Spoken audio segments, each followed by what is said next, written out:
3.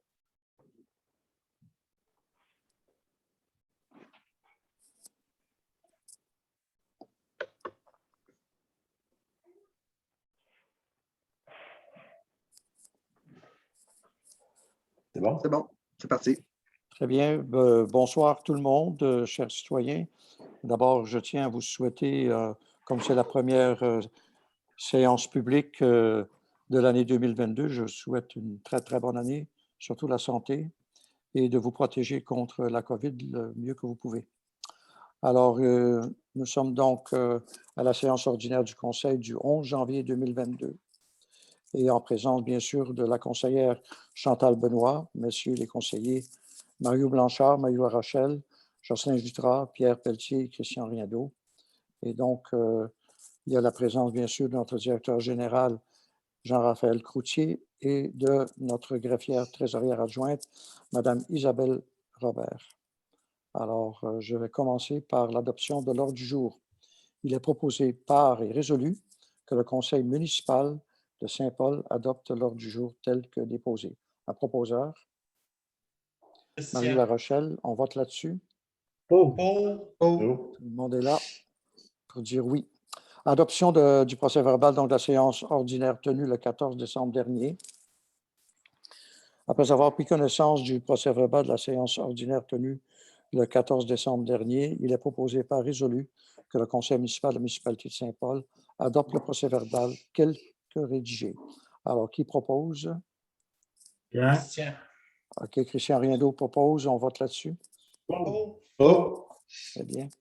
À l'unanimité. Maintenant, l'adoption des comptes fournisseurs et à payer en date du mardi 11 janvier 2022.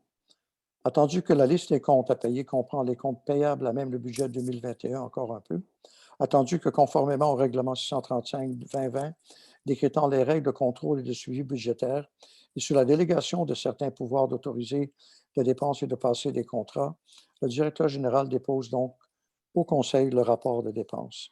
Attendu que le directeur général atteste qu'il y a des crédits disponibles pour voir au paiement des dépenses déposées, et ce conformément au règlement sur les règles de contrôle et de suivi budgétaire. En conséquence, il est proposé par et résolu d'approuver la liste des comptes fournisseurs déposés en date d'aujourd'hui, donc le 11 janvier, pour la somme totale de 79 908,32 $, à même le budget 2021, et pour la somme de 34 396,91 $, à même le budget 2022, et d'en autoriser leur paiement.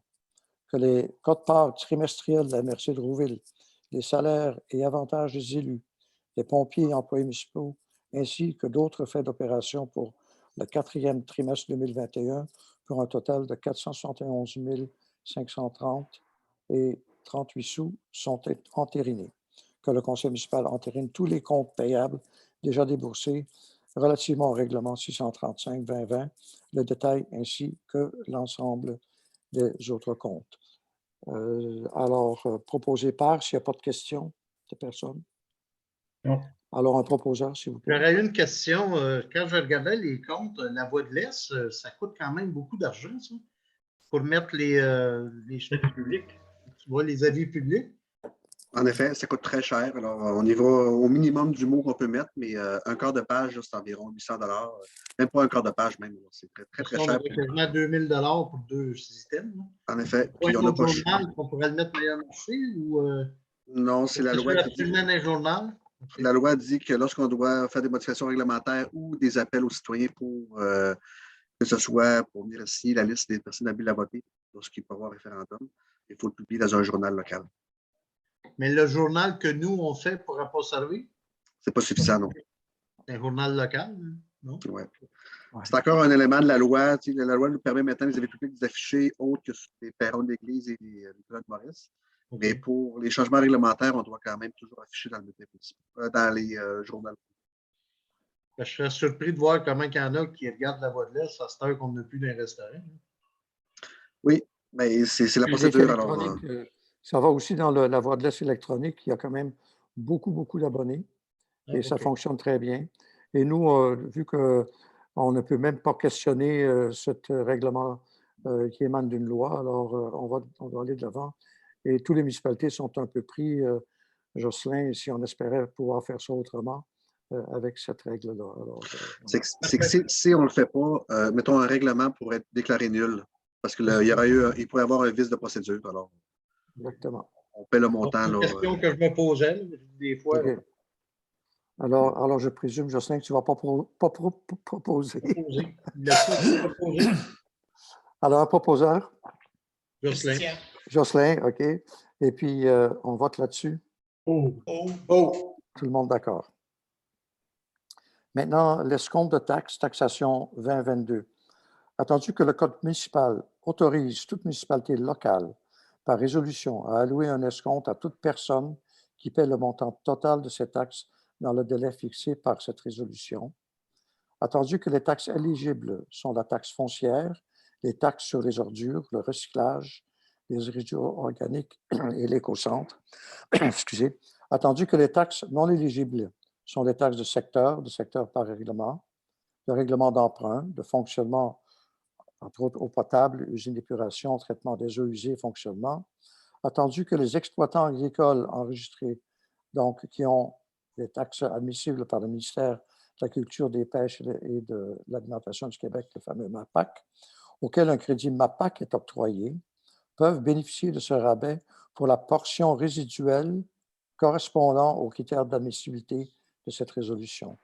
Attendu que seuls les contribuables qui ont au moins 3 échéances de taxes peuvent se prévaloir de ces rabais.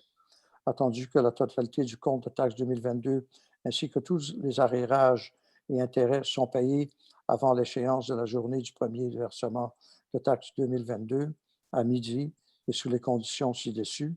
En conséquence, il est proposé par résolu d'accepter d'octroyer aux contribuables, sous les conditions ci-dessus, un rescompte de 2% sur les taxes applicables du compte de taxes annuel 2022. Qu'en aucun cas, un rabais ne soit octroyé pour un compte de taxes payé en totalité ne respectant pas toutes les conditions de cette résolution. Que sans égard au mode de paiement utilisé, il est de la responsabilité du citoyen de s'assurer que son paiement est reçu et endossé au bureau municipal avant la date d'échéance décrite à même cette résolution pour appliquer le rabais.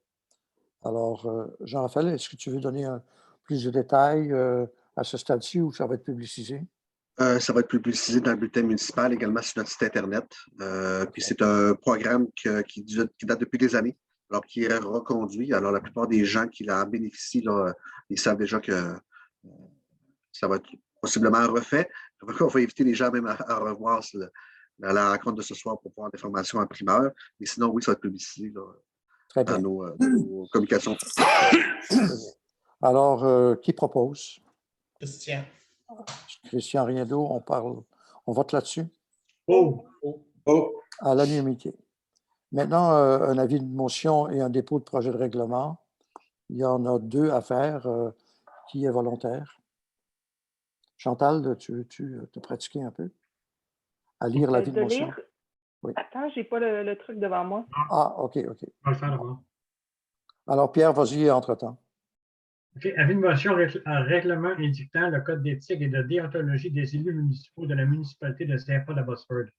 Pierre Pelletier donne avis de motion de l'adoption lors d'une séance ultérieure du Conseil, et ce, conformément à la loi, d'un règlement qui aura pour titre Règlement adoptant le code d'éthique et de déontologie des élus municipaux de la municipalité de Saint-Paul-de-Bosford, tel que décrit dans le projet de règlement qui sera déposé dans cette même séance.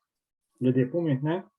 Dépôt projet de règlement édictant le code d'éthique et de déontologie des élus municipaux de la municipalité de Saint-Paul-de-Bosford. Pierre Pelletier dépose le projet de règlement intitulé Règlement adoptant le code d'éthique et de déontologie des élus municipaux de la municipalité de Saint-Paul-de-Bosford et demande au directeur général de procéder à l'explication du projet de règlement. Très bien. Alors, on va poursuivre avec les 2 prochains. Voulez-vous que j'explique brièvement le projet de règlement? Brièvement, oui, vas-y donc.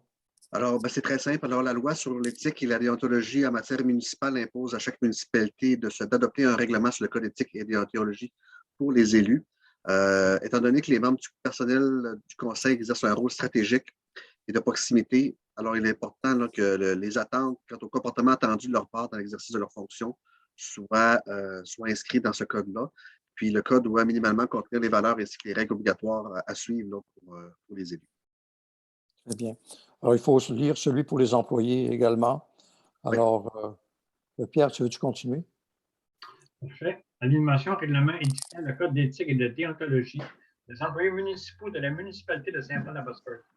Pierre Pelletier donne avis de motion de l'adoption lors d'une séance ultérieure du Conseil, et ce conformément à la loi, le règlement qui aura pour titre Règlement indiquant le code d'éthique et de déontologie des employés municipaux de la municipalité de Saint-Paul-la-Bosphore, tel que décrit dans le projet de règlement qui sera déposé dans cette même séance. Et le dépôt. Dépôt, projet de règlement et règlement indiquant le code d'éthique et de déontologie des employés municipaux de la municipalité de Saint-Paul-la-Bosphore. Pierre Pelletier dépose le projet de règlement intitulé Règlement édictant le code d'éthique et de déontologie des employés municipaux de la municipalité de Saint-Paul-la-Bosphore et demande au directeur général de procéder à l'explication du projet de règlement.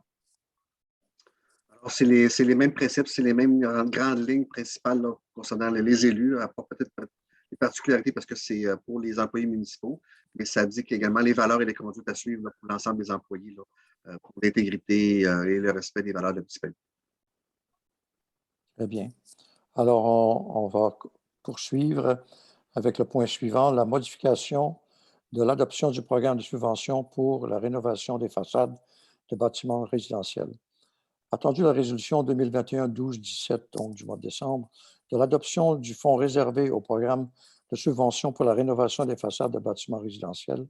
Attendu la résolution 2021-12-18 de l'adoption du programme de subvention pour la rénovation des façades de bâtiments résidentiels. Attendu que la municipalité désire modifier certains critères d'admissibilité du programme.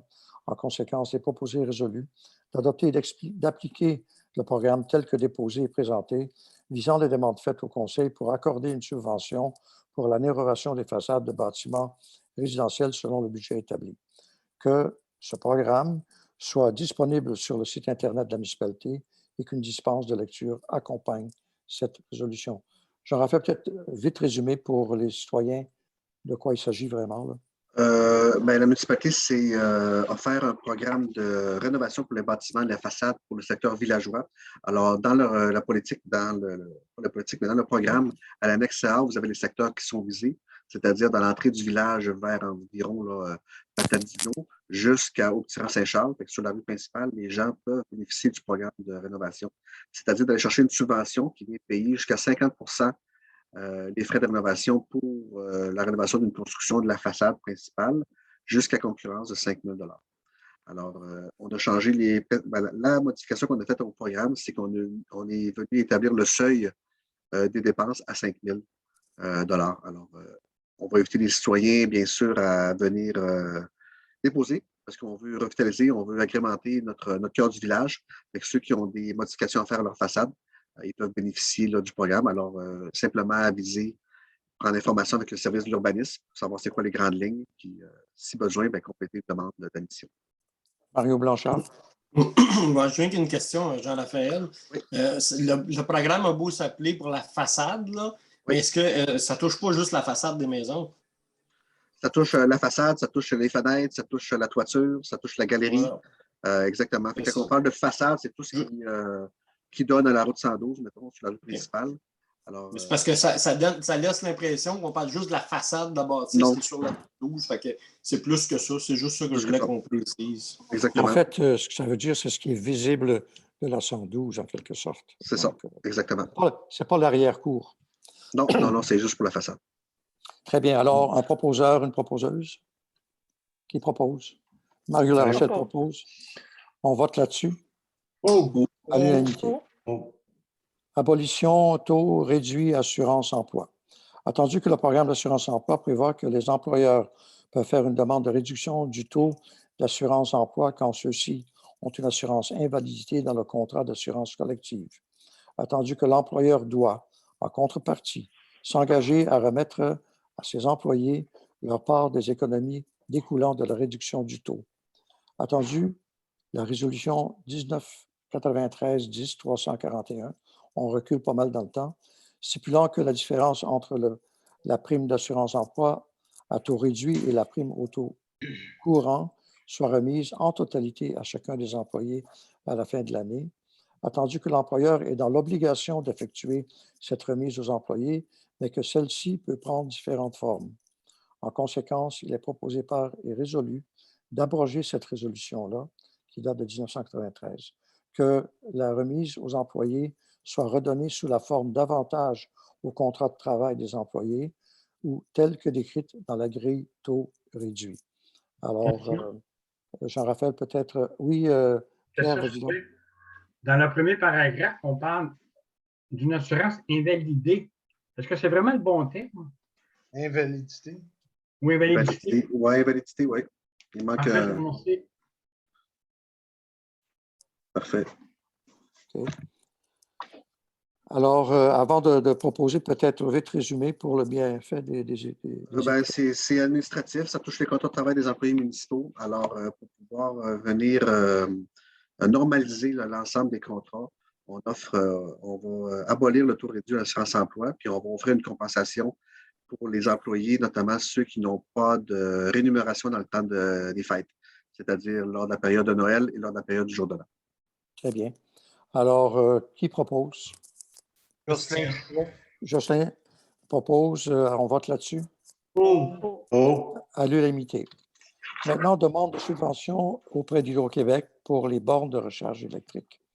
Attendu qu'aucun point de recharge pour les voitures électriques n'est accessible au public sur l'ensemble du territoire de la municipalité. Attendu que la municipalité souhaite offrir des points de recharge pour les voitures électriques dans le cœur du village, près des commerces et services essentiels. Attendu qu'un programme de subvention annuel de 4 500 bornes de recharge est offert pour une durée de 8 ans par Hydro-Québec. Attendu que le programme prendra fin cette année, le 28 février 2022. Attendu que chaque borne sur eux pourra être subventionnée jusqu'à concurrence d'un montant de 24 000 $ de coût admissible avant taxe. En conséquence, il est proposé par résolu d'autoriser la municipalité à présenter une demande auprès d'Hydro-Québec afin d'obtenir une subvention pour l'acquisition des bornes de recharge. Que le maire et le directeur général soient autorisés à signer tous les documents relatifs à la demande de subvention pour et au nom de la municipalité. Alors, qui propose?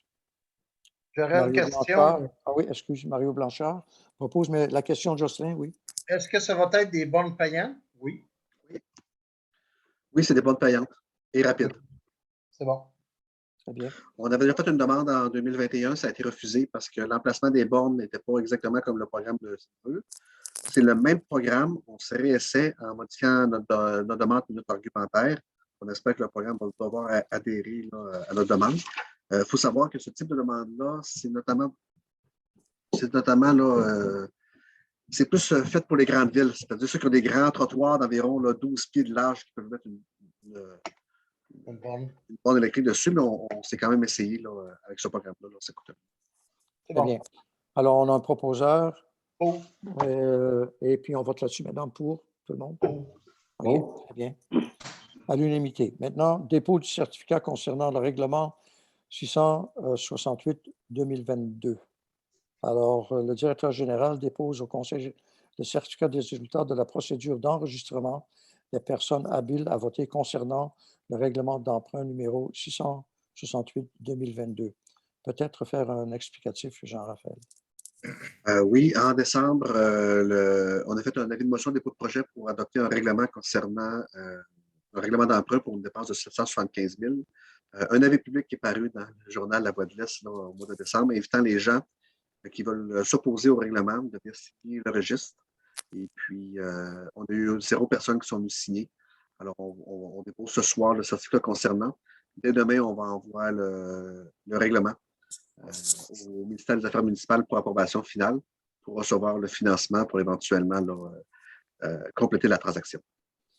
Pour être clair avec les citoyens, il s'agit d'une dépense de 775 000 pour un bâtiment qui est situé au 1265 rue principale Est et qui va ultimement servir pour notre service de voirie. Alors, oui.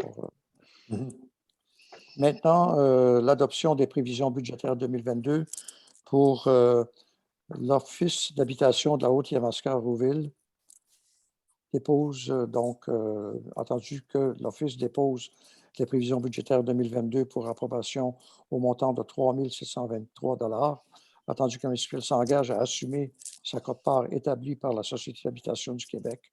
En conséquence, il est proposé par résolu d'accepter les prévisions budgétaires 2022 de la SHQ, dont 10 sont assumés par la municipalité pour un montant annuel maximal et global de 10 000 $ tel que prévu au budget 2022. Que les budgets révisés soient tout de même déposés au conseil municipal à titre informatif et que le directeur général soit autorisé à accepter pour et au nom de la municipalité ces derniers jusqu'au montant maximal inscrit à la présente résolution. Alors, je pense que c'est assez clair. Qui propose? Mario Blanchard, excusez. On vote là-dessus? À l'unanimité. Maintenant, Amibus, quote-part et contrat 2022. Attendu la participation de la municipalité de Saint-Paul au transport adapté. Attendu que la ville de Granby est désignée comme ville mandataire. Attendu que la municipalité de Saint-Paul adopte les prévisions budgétaires d'Amibus pour l'année 2022. Attendu que l'entente prendra effet le 1er janvier 2022 et se terminera donc le 31 décembre 2022. En conséquence, il est proposé par résolu de payer la quote-part au montant de 14 094 $ pour l'année 2022 pour le transport adapté. Que M. Mario Blanchard, conseiller municipal, soit mandaté pour représenter la municipalité sur le conseil d'administration d'Amibus Inc. Que le maire et le directeur général sont autorisés à signer pour et au nom de la municipalité tout document nécessaire à l'application de cette résolution. Alors, qui propose? Proposeur, proposeuse. Christian. Rien d'autre propose. On vote là-dessus. À l'unanimité. Ça va? OK. Maintenant, l'adoption du règlement 669-2022, modifiant le règlement 634-2020 relatif au traitement des élus municipaux. Attendu que le Conseil désire modifier le règlement numéro 634-2020 relatif au traitement des élus municipaux, attendu qu'un avis de motion AM 2021-12-13 a été donné par le conseiller Mario Blanchard lors d'une séance régulière du Conseil tenue le 7 décembre dernier, à l'effet de modifier ce règlement. Attendu qu'un projet de règlement DP 2021-12-14 du présent règlement a été déposé par le conseiller Mario Blanchard lors d'une séance régulière du Conseil tenue le 7 décembre dernier et que le directeur général a expliqué le contenu du règlement présenté à la demande du Conseil. Attendu que les membres déclarent avoir reçu copie du règlement et en avoir pris connaissance et renoncent à sa lecture. En conséquence, il est proposé par résolu d'adopter le règlement 669-2022, modifiant le règlement 634-2020 relatif au traitement des élus municipaux de notre municipalité. Alors, proposé par Mario Blanchard propose, on vote là-dessus. L'autorisation, point suivant, appel d'offres, plan et devis. Excusez-moi, M. le maire. Oui, excusez, Pierre. Sur le point précédent, est-ce que vous pouvez donner une explication aux citoyens pour pas qu'ils pensent que c'est une augmentation de salaire qu'on s'est voté? Ah oui, OK. C'est une augmentation pour les élus qui président à des rencontres. Alors, on a le montant était fixé à 30 $ la rencontre. Alors maintenant, on l'a augmenté à 40 $ la rencontre. Ceux qui président des comités, pas qui participent à des comités. Merci. À des comités extérieurs de la municipalité. Donc, pas à la MRC ou dans les organismes à but lucratif. Donc, que ce soit Amibus, que ce soit l'OHHYR. C'est ça. Bien. Merci. Maintenant, autorisation d'appel d'offres, plan et devis, construction complexe multifonctionnel. Attendu que la municipalité souhaite développer son parc de loisirs par l'ajout d'un complexe multifonctionnel afin d'accueillir différentes activités culturelles et sportives. Attendu que la municipalité a déposé une demande de subvention au Fonds canadien Revitalisation Communauté pour la construction d'un complexe multifonctionnel culturel et sportif. Entendu qu'il a lieu de mandater des services professionnels afin de réaliser les plans, devis et documents pour la réalisation du dit projet. En conséquence, il est proposé par résolu d'autoriser le directeur général à inviter par appel d'offres un minimum de 3 firmes d'ingénierie pour la réalisation des plans, devis et documents pour la construction d'un complexe multifonctionnel. multifonctionnel. Je pense que ça mérite un peu d'explication. Oui, c'est Il s'agit alors Donc, c'est vraiment de quoi précisément? ouais. à l'été 2021, on a présenté un projet pour aller chercher du financement pour construire un toit sur une patinoire. Alors, OK. pour vous donner un titre plus avantageux et plus représentatif de ce qu'on veut faire, on l'a appelé construction d'un complexe multifonctionnel. Parce que le toit sur le patinoire, ce n'est pas seulement empêcher la neige de tomber sur la patinoire, ça va permettre également au camp de jour d'y résider, ça va également permettre au service des loisirs de pouvoir effectuer son cinéma extérieur, ça pourrait également profiter au marché public, ça peut également profiter en cas d'intempéries pour la sécurité civile. Alors, ce complexe multifonctionnel qu'on l'appelle, alors c'est seulement un nom qu'on est venu lui donner. Présentement, notre projet est sous étude. On attend une réponse sous peu. Alors, on veut prendre l'avance en faisant un appel d'offres pour faire des plans et devis, notamment là, si jamais la réponse est favorable. Si jamais c'est favorable, au moins, on aura fait les étapes nécessaires pour la réalisation, parce qu'on sait que lorsqu'on reçoit une réponse positive, souvent le laps de temps de la réalisation est très court. Alors, c'est seulement pour prendre l'avance là, en attendant la réponse du gouvernement. J'aimerais quand même clarifier que le mot complexe, ça veut dire un toit. Ça veut dire un toit, c'est comme un chapiteau, un grand chapiteau, parce qu'au début, on parlait d'un toit sur la patinoire et ça a évolué pour s'assurer qu'il soit multifonctionnel. Donc, il s'agit, il ne faut pas avoir de confusion autour de ça. Ben, c'est un toit sur la patinoire, mais il va être profitable à plusieurs occasions.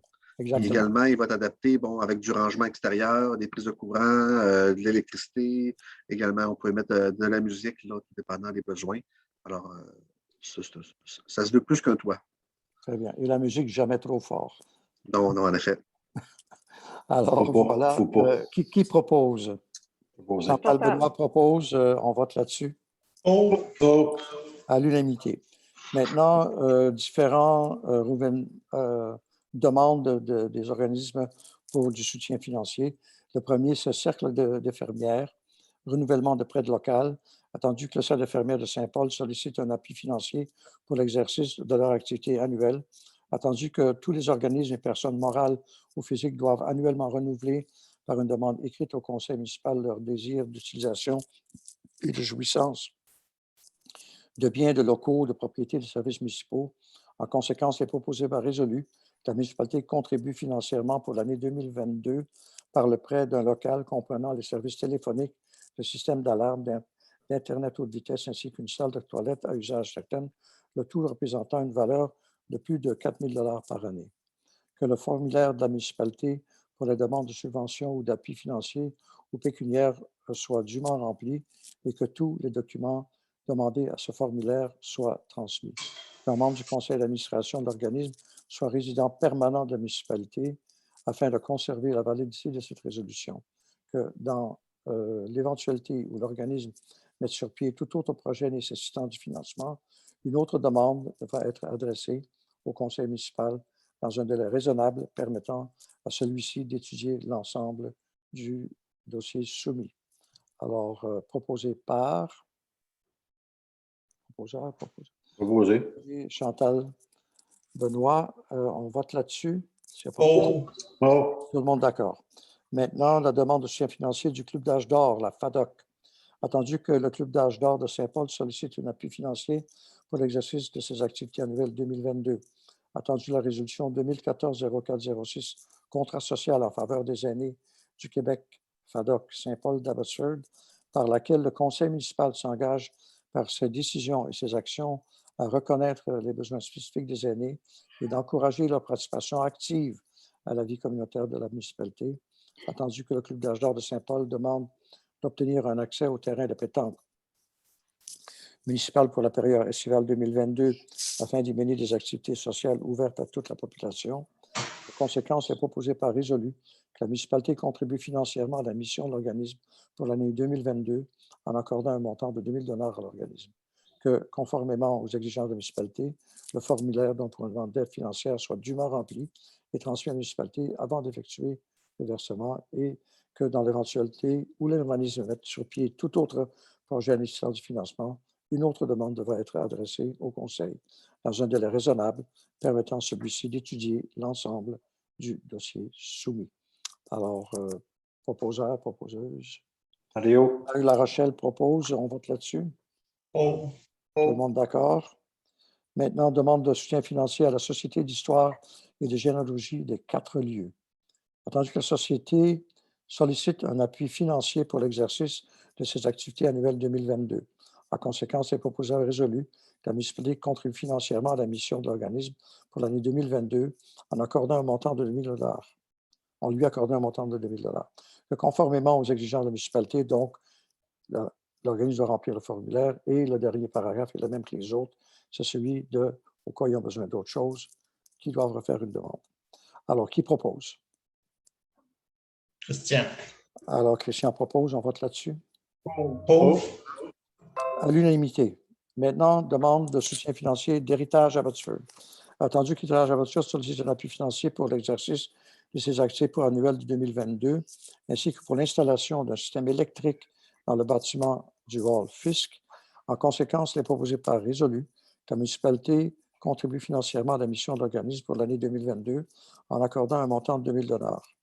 Que, conformément donc aux exigences de municipalité, le formulaire doit être rempli, ainsi que le dernier paragraphe, c'est que dans l'éventualité qui ont d'autres besoins, qui nous laissent savoir à temps, etc. Alors, on vote un proposeur, proposeuse. Jocelyn.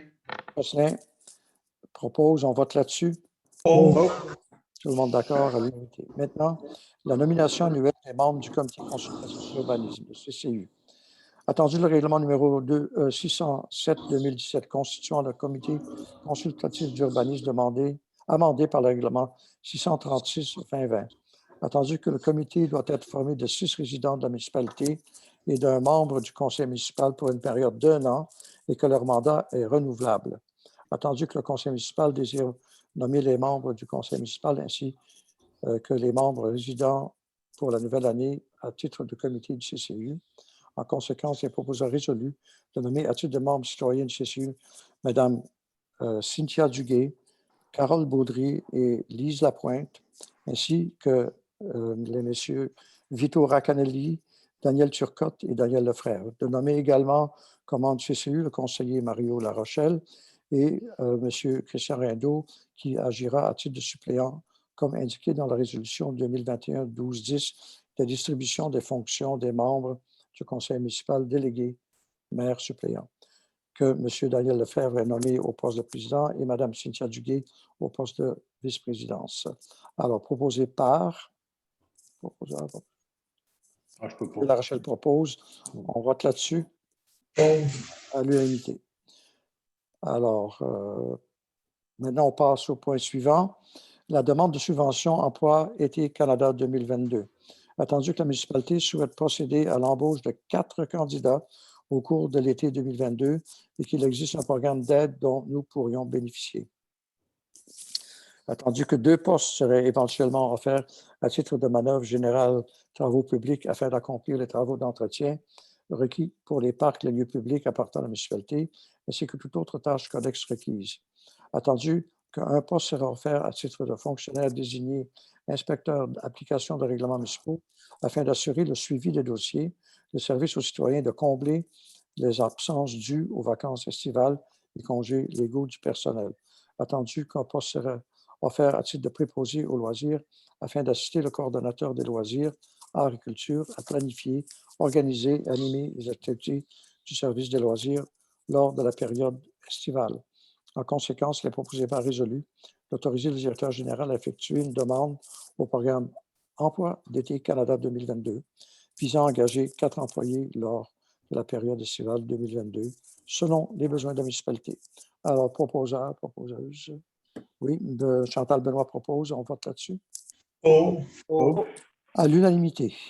Maintenant, l'adoption du règlement 662-2022, modifiant le règlement sur le plan d'urbanisme numéro 611-2018 afin de modifier la limite d'une aire d'affectation résidentielle forte densité 20 et plus de logements par hectare.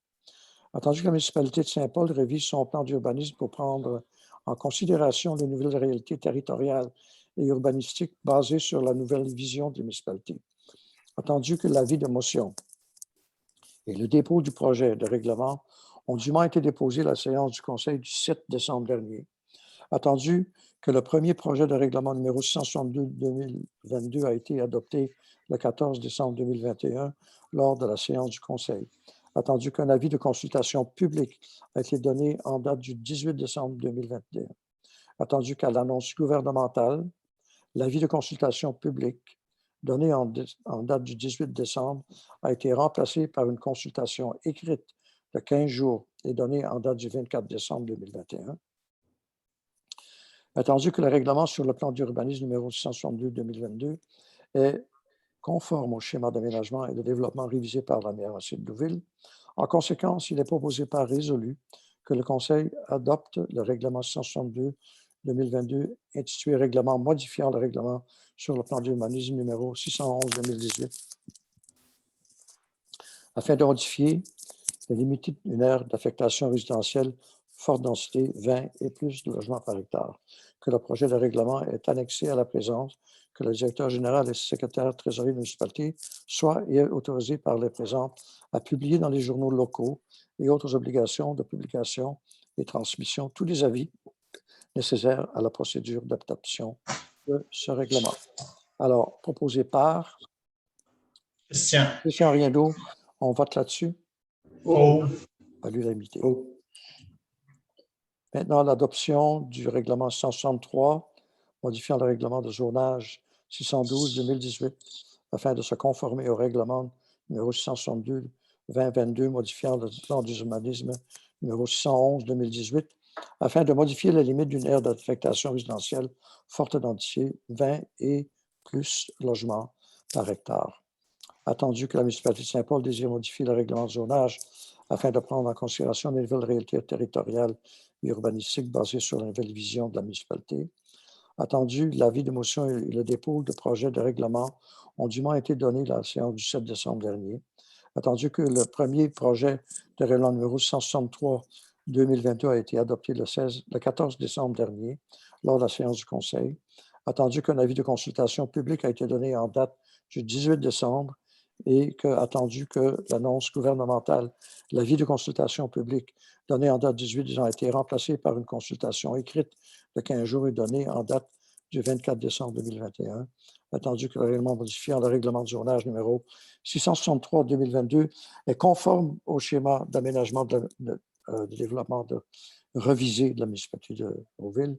En conséquence, il est proposé résolu que le Conseil adopte le règlement 163-2022, intitulé Règlement modifiant le règlement du zonage numéro 112-2018 afin de se conformer au règlement numéro 162, donc 2022, modifiant le plan d'urbanisme numéro 611-2018 afin de modifier les limites d'une aire d'affectation résidentielle, forte densité, 20 et plus logements par hectare. Que le projet de règlement est annexé à la présente, que le directeur général et secrétaire trésorier de la municipalité soit et est autorisé par les présentes à publier dans les journaux locaux et autres obligations de publication et de transmission tous les avis nécessaires à la procédure d'adoption de ce règlement. Alors, proposeur, proposeuse. Marie Larochelle propose, on vote là-dessus. À l'unanimité. Alors, vu qu'on avait déjà tout expliqué ça en décembre, on va pas. Les citoyens peuvent avoir accès à ça. Et à lire tout ça, à moins que tu te... En bref, Jean-Raphaël, tu peux en dire. Juste pour dire que oui, l'ensemble des citoyens ont accès aux deux projets de règlement, à l'adoption du règlement qui va être en vigueur bientôt à partir de notre site Internet. Très simple, pour faire le développement derrière l'hôtel de ville, le terrain voisin doit lotir son terrain pour pouvoir le diviser. Alors, une nouvelle configuration du terrain à développer doit être faite. On doit modifier notre plan d'urbanisme dans un premier temps pour affecter une zone à haute densité, 20 logements à l'hectare et plus, à la zone H41. Et puis, le projet de lotissement du terrain voisin, il vient se lotir un 6 000 m² qui va être attaché à une nouvelle zone, la zone H71, d'où le dernier projet de règlement 663, pour venir créer la zone H71, qui va venir pouvoir permettre également une densité autre. Très bien. Merci beaucoup. Maintenant, la demande de plan d'implantation et d'intégration architecturale, le PIIA, construction de résidences au 1075 rang de la Montagne. Attendu que le projet est assujetti au PIA en vertu de l'article 3 .1.2 du règlement sur les PIA 616-2018, attendu que la construction projetée est en tout point conforme à la réglementation, attendu que la construction projetée répond à l'ensemble des critères applicables en vertu du règlement sur les PIA, attendu que le comité consultatif d'urbanisme recommande favorablement cette demande du PIA. En conséquence, il est proposé par et résolu d'accepter la demande du plan d'implantation et d'intégration architecturale visant la construction de la résidence donc au 1075 rang de la Montagne et de demander au propriétaire d'y ajouter un écran de végétalisation en façade du bâtiment afin de diminuer l'impact visuel du mur de fondation. Alors, proposé par... Propose. On vote là-dessus. Oh. Pour les besoins, monsieur le maire, est-ce que vous voulez que je vous montre en quoi consiste la construction en quelque peu? Alors, je vais partager à l'écran le projet. Alors, voici la demande de PIA. Est-ce que vous voyez bien tous? Oui. Alors, comme on vient de le dire, ça concerne l'adresse 1075 rang de la Montagne. Alors, c'est un projet d'une construction résidentielle. Alors, comme on vient d'expliquer, le projet consiste à la construction d'une résidence unifamiliale de type riche-jardin de 2 étages. Le revêtement de la maison sera de fibrociment de couleur blanche et la toiture sera couverte de bardeaux d'asphalte de couleur noire. Les fenêtres seront en aluminium de couleur noire. La maison comporte aussi un garage double attenant. Alors, je vais vous montrer une photo, un croquis là, du projet. Alors, comme on a expliqué, c'est en tout point conforme à la réglementation municipale et le CCU recommande favorablement la demande de PIA.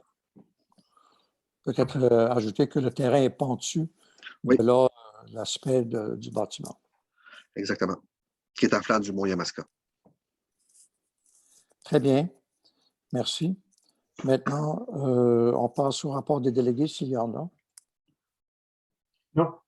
Pas de rapport, très bien. Même chose pour le maire. Il n'y a pas eu d'activité donc de séance de la table des maires à la MRC, donc ça va aller à la prochaine séance. Donc, je n'ai rien à rapporter pour le moment. Et maintenant, une période de questions. Jean-Raphaël, je crois qu'on a reçu une question. Je vais la lire. La question donc, la période de questions débute à 19h47.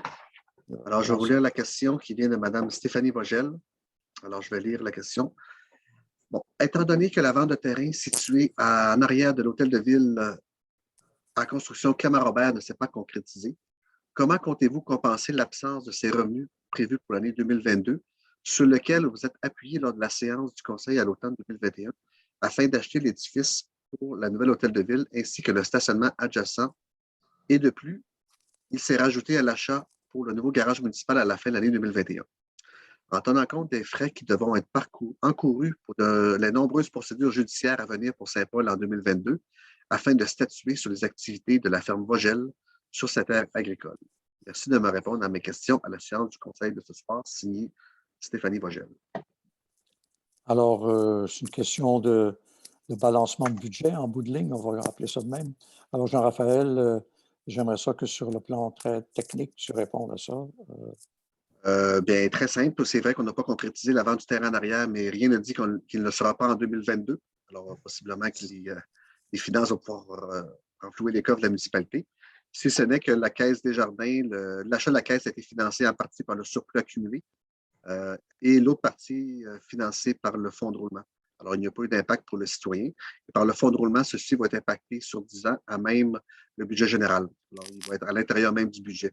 Alors, il n'y aura pas d'impact précis, mis à part qu'on vient le financer, même à même la taxation. En ce qui concerne le garage municipal, alors c'est un règlement d'emprunt sur 20 ans, si je ne me trompe pas, qui va être de 775 000, payable là, par les citoyens de la municipalité.